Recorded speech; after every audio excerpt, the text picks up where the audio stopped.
जिन्हें हम अपना सब कुछ समझते हैं, जिन्हें हम अपना सब कुछ समझते हैं, वही अक्सर हमें बेवकूफ समझते हैं। ये शेर हमें पटना से रवि प्रताप सिंह ने भेजा है। रवि प्रताप सिंह, आपको बहुत बहुत धन्यवाद। इसी तरह से आप हमें शेर भेजते रहिए, अपनी बातें हम तक पहुंचाते रहिए और आपका बहुत बहुत स्वागत। आइए हम सीधे जोड़ते हैं आप तमाम दर्शकों को, खबरों की तरफ लिए चलते हैं। मैं हूं संजय सिन्हा, आप देख रहे हैं खास बात इंडिया। इस बुलेटिन में आप तमाम दर्शकों का एक बार फिर से बहुत बहुत स्वागत। हमारे पास एक महत्वपूर्ण खबर आ रही है उत्तर प्रदेश के मुरादाबाद से। मुरादाबाद में आज कांग्रेस नेता प्रियंका गांधी ने यहां के लोगों को संबोधित किया। हमारे संवाददाता ने कुछ खास तस्वीरें भेजी हैं जिनमें आप देखेंगे कि प्रियंका गांधी ने कैसे भाजपा पर हमला बोला। आपको बता दूं कि मुरादाबाद प्रियंका गांधी का ससुराल भी है। उन्होंने कहा कि मैं ससुराल अपने बहुत दिनों के बाद आई हूं और उन्होंने भाजपा पर सीधे सीधे प्रहार किया। आइए दिखाते हैं कुछ खास तस्वीरें आपको। सभी नेतागण, पार्टी के कार्यकर्ता, पार्टी के पदाधिकारी, सभी सचिव, आप सबको मेरे ससुराल में बहुत बहुत स्वागत। और ससुराल वालों, आपसे माफी चाहती हूँ, बहुत दिनों बाद आई हूँ। माफ हूँ कि नहीं? आपके शहर ने मेरे परिवार को संरक्षण दिया, उनको खड़ा किया। बंटवारे के बाद मेरे ससुर जी के पिता अपने परिवार को लेकर मुरादाबाद आए। यहीं से उन्होंने अपना कारोबार शुरू किया। यहाँ के हुनर, यहाँ के लोगों की मदद से, उनकी अपनी मेहनत से उन्होंने अपना जीवन बनाया, अपने बच्चों का भविष्य बनाया। आज मुझे यहाँ आकर बहुत गर्व हो रहा है और मैं आप सबको भी यहाँ इस सभा में आप सबका भी स्वागत करना चाहती हूँ। मुरादाबाद देश विदेश में सीता नगरी के नाम जाना जाता है। मुझे याद है शादी के वक्त एक खुशहाल शहर था, समृद्ध था, तेजी से आगे बढ़ रहा था। यहाँ उस समय हवाई अड्डे बनने की भी बात होती थी और शहर को विकसित करने की बहुत बातें होती थी। उस समय ये सब हो क्यों पाया? क्योंकि आपके हुनर के साथ साथ, व्यापारियों के मेहनत के साथ साथ, मजदूरों के मेहनत के साथ साथ आपके पास एक ऐसी सरकार थी जिसने आपका समर्थन किया, जिसने आपको सेफ ड्राइव सेव लाइफ को लेकर पूरे पश्चिम बंगाल में इन दिनों अभियान चलाया जा रहा है और लोगों को सचेत किया जा रहा है, लोगों को जागरूक किया जा रहा है कि ट्रैफिक नियमों का पालन किए बगैर आप सुरक्षित नहीं रह सकते हैं। सबसे पहले हम आपको लिए चलते हैं औद्योगिक शहर आसनसोल। पश्चिम बंगाल के आसनसोल शहर में भी अभियान चलाया जा रहा है। आसनसोल दुर्गापुर पुलिस की तरफ से आज भी अभियान चलाया गया और लोगों को हेलमेट दिए गए और हेलमेट पहनने की नसीहत दी गई। साथ ही सभी गाड़ियों पर सेफ ड्राइव सेव लाइफ के स्टिकर्स चिपकाए गए। कुछ खास तस्वीरें दिखा रहे हैं आपको।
पुरुलिया जिले के नेतुरिया थाने की तरफ से भी आज ट्रैफिक जागरूकता रैली निकाली गई और इस रैली का नेतृत्व कर रहे थे सीआई सुजीत पति, उनके साथ थे एसआई अभिजीत दास और एएसआई राजकुमार गोस्वामी।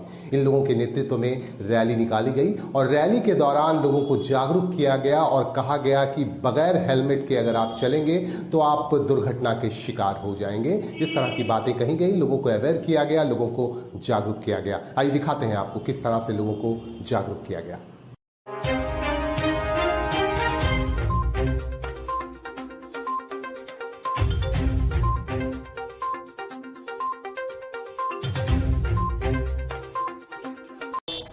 জানানো হচ্ছে যে সকলে ট্রাফিক আইন মেনে গাড়ি চালান। বাইক চালানোর সময় অবশ্যই হেলমেট ব্যবহার করবেন।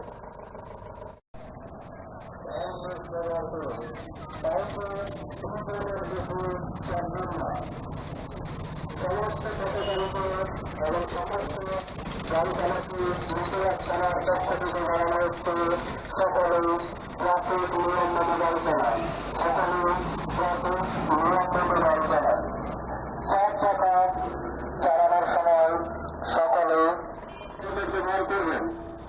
গাড়ি চালানোর সময় অবশ্যই সকলে সিট বেল্ট ব্যবহার করবেন। সিট বেল্ট ব্যবহার করুন। বাইক চালানোর সময় হেলমেট ব্যবহার করুন এবং দুজনে হেলমেট ব্যবহার করবেন। বাইকে দুজনের বেশি চাপবেন না এবং দুজনে হেলমেট ব্যবহার করবেন। সকলেই ট্রাফিক নিয়ম মেনে গাড়ি চালান। বাইক চালানোর সময় হেলমেট ব্যবহার করুন। বাইকে দুজনের বেশি চাপবেন না এবং দুজনে হেলমেট ব্যবহার করুন। গাড়ি চালানোর সময় সকলে সিট বেল্ট ব্যবহার করুন। গাড়ি চালানো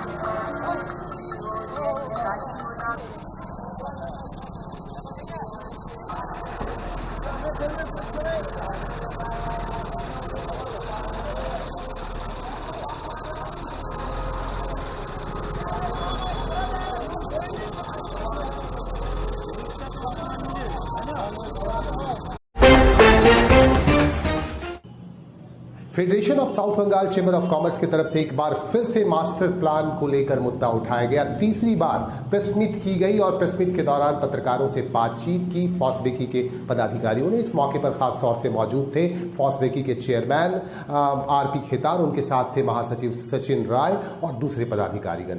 सभी ने पत्रकारों से बातचीत की और एक बार फिर से मुद्दा उठाया गया मास्टर प्लान को लेकर। और आरपी खेतान ने मांग की कि रानीगंज में जो टाउन हॉल बनाए जाने की बात थी वो अब तक शुरू नहीं हो पाया है, इसका काम शुरू नहीं हो पाया है और इस पर भी काम होना चाहिए। और पदाधिकारियों ने कहा कि आसनसोल म्युनिसिपल कॉर्पोरेशन की तरफ से जो अवैध अतिक्रमण हटाए जाने का काम किया जा रहा है वो बेहद सराहनीय कार्य है। उन्होंने कहा कि और भी कुछ जगहों पर अवैध अतिक्रमण है, उन्हें भी हटाया जाना बेहद जरूरी है, तभी शहर को, आसनसोल शहर को और आसपास के शहरों को, आसपास के इलाकों को स्वच्छ और साफ किया जा सकता है और मॉडल शहर के तौर पर इसे स्थापित किया जा सकता है। ছাত্র ছাত্রীদের অ্যাওয়ার্ড দেব, তার উদ্দেশ্যকে কি হবে, উনি ব্যাপারটা আমাদের মাথায় ঢুকিয়েছেন এবং এনকারেজ করেছেন এবং ওনার একটা সোসাইটি মানে ইয়ে আছে, ট্রাস্ট আছে, সেই ট্রাস্টের মাধ্যমে উনি এরকম কিছু একে হেল্পও করেন। তো আমি রিকোয়েস্ট করবো ওনাকে এই বিষয়টা সম্বন্ধে বা কিছু বলার থেকে एक आज से 2 साल 3 साल पहले और कई मंत्री आकर के एक टाउन हॉल की शिलान्यास किए थे, उसमें और सीनियर मिनिस्टर्स भी आए थे। वो काम किसी भी कारण से हो, हमें मालूम नहीं है क्यों बंद हुआ, वो काम बंद हो गया है। हमारी ये मांग है कि रानीगंज का जो टाउन हॉल है प्रिंस द्वारकानाथ टैगोर के नाम से वो बन रहा था, तो वो उसका काम वापस चालू होना चाहिए। उसके अंदर में रुपये भी एलोकेट हो गए थे, 19 करोड़ रुपये अनाउंस भी किया गया था, उसको वापस चालू होना चाहिए। ट्रेनें अभी इधर में आप लोग मार्क कीजिए जितनी खुल रही हैं सब जसीडी से खुल रही है और मधुपुर से खुल रही है वहाँ के बहुत दबंग एमपी हैं, हम किसी का नाम नहीं करना चाहते। हमारे यहाँ पर जो एमपी थे वो आज है भी नहीं, अभी इस पार्टी से नहीं है, इस पार्टी में है हमें पता भी नहीं है। यहाँ पर आज कोई एमपी है ही नहीं। तो सवाल ये है कि बात जब तक केंद्र में, जहाँ का रेल मंत्रालय काम करता है ना, केंद्र सरकार का, तो वहाँ पर अगर कोई पावरफुल आदमी अगर नहीं बोलेगा तो उनको ट्रेनिंग नहीं मिलेगी, क्योंकि कोई रोना ही नहीं जानता है तो माँ भी दूध नहीं देती है। इसलिए कि जितनी ट्रेनें 2 साल में जसीडी से खुली हैं, उन सब का क्या तो जो स्टार्टिंग पॉइंट है वो ये रहे आसनसोल, और या वहीं से रखना है तो रखें। हम लोगों के पैसेंजर को, इस एरिया के पैसेंजर को ये सुविधा दें कि हमारे आदमी यहीं से चढ़ जाए और वहाँ से वो उसका वैलिड हो, तो इलीगल पैसेंजर करार न दिया। আজকে যেটা আমরা প্রেস কনফারেন্স করছি ফোর্সবেকির তরফ থেকে, সেটা হচ্ছে আগামী দিনে আমাদের যে ট্রেড ফেয়ার হওয়ার কথা ছিল সেটা আমরা স্থগিত করছি ডিউ টু কোভিড। আপনারা জানেন যেভাবে বাড়ছে আসানসোল পাবলিকের জন্যে, আসানসোল সিটিজেনের জন্যে, যাতে সেটা আরও স্প্রেড না করে তার জন্য আমরা সেটা স্থগিত রাখি। এটা পরের বছরে যদি স্বাভাবিক অবস্থা আসে তাহলে আমরা করব। নাম্বার 2, আসানসোলের মাস্টার প্ল্যানিং একটা করা দরকার, যেটা সমস্ত সিটিতে থাকে মাস্টার প্ল্যানিং। মানে আগামী 20 বছরের কথা চিন্তা করে মাস্টার প্ল্যানিং করা দরকার, যে কীভাবে আসানসোলকে ডেভেলপমেন্ট করা যাবে, কীভাবে রোড ওয়াইডেনিং করা যাবে, কীভাবে ফ্লাইওভার দরকার আছে কি না, সেইগুলো সমস্ত প্ল্যানিং। যেমন দুর্গাপুরের ছিল, আসানসোলের কিন্তু কোনো মাস্টার প্ল্যানিং নেই। এই মাস্টার প্ল্যানিং যাতে করা যায় সে কর্পোরেশনকে এবং আমার ইন্ডিয়ার চেয়ারম্যানকে আমরা জানিয়েছি, মন্ত্রীমশাইকে জানিয়েছি, সেটা যেন ইমিডিয়েট হয়। নাম্বার 3 হচ্ছে আমাদের আসানসোল একটা শিল্পনগরী। এখানে বহু ইউথ আমাদের যারা শিল্প উদ্যোগপতি তারা যাতে এনকারেজড হয়, ঠিক আছে বলবেন এটা ওই ব্যাপারটাতে, তো সেটা আমরা করব। এবং আগামী দিনে ফোর্সবেকির নেতৃত্বে আরও সারা বছরব্যাপী বিভিন্ন রকম আমাদের যেটা আছে, আমাদের একটা কিছু হেলথ নিয়ে অ্যাওয়ারনেস প্রোগ্রাম বা হেলথ চেক আপ, ব্যাপক mega health check up camp, যাতে যারা গরিব মানুষ তারা ফ্রি যাতে চিকিৎসার ব্যবস্থা রাখে, হেলথ চেক আপ করতে পারে রেগুলারলি, সেগুলো আমরা আগামী দিন করার চেষ্টা। वामपंथी यूनियन की तरफ से आज आसनसोल के एसडीएम कार्यालय के सामने प्रदर्शन किया गया और एसडीएम को एक ज्ञापन भी सौंपा गया। ज्ञापन सौंप कर ये मांग की गई है कि जो निर्माण कार्यों में लगे श्रमिक हैं उन्हें रोजगार मिलना चाहिए, क्योंकि लॉकडाउन की वजह से तमाम लोग काफी लंबे समय तक बेरोजगार रहे और उसके बाद जब काम शुरू हुआ तो इन्हें ठीक तरह से काम मिलना नहीं शुरू हुआ, काम नहीं दिया जाने लगा, जिसकी वजह से इनकी हालत बेहद खराब है। उन्होंने कहा कि इन मजदूरों को, इन श्रमिकों को रोजगार मिलना चाहिए। आइए दिखाते हैं आपको कुछ खास तस्वीरें।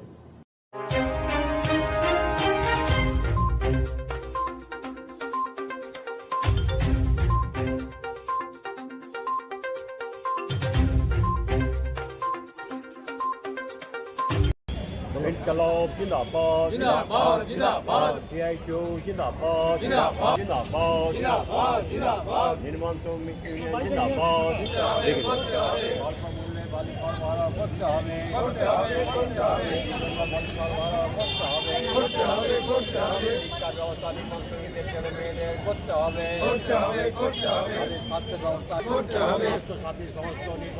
দিতে হবে জিন্দাবাদ জিন্দাবাদ জিন্দাবাদ, सीआईटीयू जिंदाबाद जिंदाबाद जिंदाबाद, श्रमिकों के साथ सीआईटीयू जिंदाबाद जिंदाबाद जिंदाबाद, सीआईटीयू जिंदाबाद जिंदाबाद जिंदाबाद।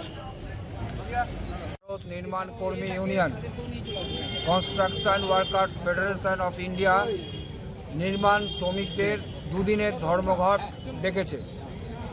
আজকে প্রথম দিন আমরা সারা দেশের সাথে সাথে আমাদেরও আসানসোলের এসডিএমের কাছে আমরা ডেপুটেশন দিলাম। আপনারা জানেন যে ইতিমধ্যেই করোনা মহামারীর সময়ে নির্মাণ শিল্প অন্যান্য শিল্পের সাথেও নির্মাণ শিল্পের কাজ বন্ধ ছিল, ফলে শ্রমিকরা তারা অনাহারে খুবই কষ্টের মধ্যে দিন কাটিয়েছে। যে মুহূর্তে নির্মাণ কাজ শুরু হলো, অর্থাৎ করোনার প্রকোপ একটু কমলো, একটু কাজ শুরু হলো, সেই মুহূর্তে আমাদের রাজ্যে বালির সমস্যা নতুন করে চলে আসায় ফলে নতুন করে আবার নির্মাণ শ্রমিকরা কাজ হারায়। বর্তমানে বালি চালু হলেও যে মূল্যে বালি বিক্রি হচ্ছে সে বালি কিনে সাধারণ এবং মধ্যবিত্তর মানুষের পক্ষে নির্মাণ কাজ করা সম্ভব না। তাহলে আবার নির্মাণ শ্রমিকরা এখানে কাজ হারিয়ে ঘরে বসে আছে। তো আমরা প্রশাসনের কাছে দাবি রেখেছি যে স্বল্প মূল্যে রডের উপর যে দাম বেড়েছে ফলে আবার নির্মাণ শ্রমিকরা এখানে কাজ হারাচ্ছে। এবং সর্বশেষ যেটা হচ্ছে কেন্দ্রীয় সরকার যেটা ই শ্রম পোর্টাল চালু করেছে, সেই ই শ্রম পোর্টালে যে কথা বলা হয়েছে তাতে आसनसोल में ई श्रम कार्ड को लेकर एक शिविर लगाया गया और इस शिविर में खास तौर से मौजूद थे आसनसोल म्युनिसिपल कॉर्पोरेशन के पूर्व मेयर जितेंद्र तिवारी से हमारे संवाददाता ने पूरी जानकारी ली।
আজ আমাদের এইখানে 38 নম্বর ওয়ার্ডে আমাদের বিজেপি যারা কার্যকর্তারা আছে তারা ই শ্রম কার্ডের জন্য একটা ক্যাম্প করেছে।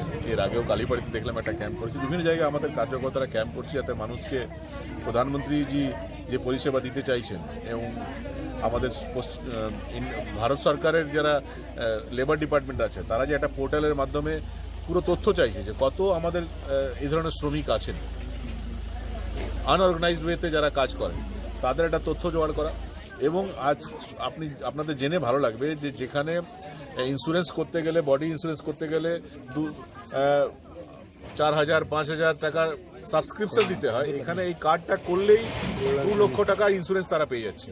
এবং কার্ডটা থাকলেই যে কোনো দুর্ঘটনার সম্মুখীন হলে কেউ মারা গেলে তার ডিপেন্ডেন্ট যারা আছে তারা 2 লক্ষ টাকা পাবে এবং পরবর্তী ক্ষেত্রে আরও অনেক রকম সুযোগ সুবিধা এদেরকে দেওয়া হবে। তো এই মানুষকে সচেতন করা এবং কিভাবে রেজিস্ট্রেশন করতে হবে রেজিস্ট্রেশন করে দিয়ে কার্ডটা তাদেরকে ধরিয়ে দেওয়া, এই কার্ড আমাদের বিজেপি যারা কার্যকর্তা আছেন তারা করছেন। তাদেরকে সাধুবাদ জানাবার জন্য, তাদের উৎসাহ বাড়াবার জন্য আজ এখানে এসেছে। এই ই শ্রম কার্ড দিয়ে কতটা মানুষ উপকৃত হতে পারে? এটা দেখুন সবাই উপকৃত হবে এবং আমাদের প্রধানমন্ত্রী নরেন্দ্র মোদীজির স্বপ্নই হলো যে আনঅর্গানাইজ যারা আছেন এর তো কোনো ডাটা নেই এবং পশ্চিমবঙ্গ সরকারের কাছে ডাটা চাইলে দিচ্ছেও না। তো এর মাধ্যমে একটা সরকার জানতে পারবে, তো কেন্দ্রীয় সরকার জানতে পারবে তো যে আমার এতজন আছেন আনঅর্গানাইজ ওয়েতে যারা আছেন, যারা রান্না করেন বিভিন্ন জায়গায়, তাদের তো কোনো সংগঠন নেই আমি রান্না করি, কেউ হয়তো ঘরে সোয়েটার বোনে, কেউ অন্য কোনো কাজ করে, কেউ নার্সের, তাদের তো কোনো ডাটা নেই। আমাদের ঘরের মহিলারা, পশ্চিমবঙ্গের মহিলারাও তো অনেকে অনেক কাজের সঙ্গে যুক্ত, নিজের স্বামী, নিজের শ্বশুর, নিজের কন্যা পুত্র তাদেরকে দেখাশোনা করা ছাড়াও তো আরও কিছু না কিছু করেই, সবাই কিছু না কিছু করে। তো এই যে বাড়তি যেটা করে সেটা সরকার জানায় এবং তার বিনিময়ে কী সুবিধা এদেরকে দিতে পারে সেটার জন্য সরকার পদক্ষেপ গ্রহণ করে, সেজন্য এটা পোর্টাল তৈরি করে।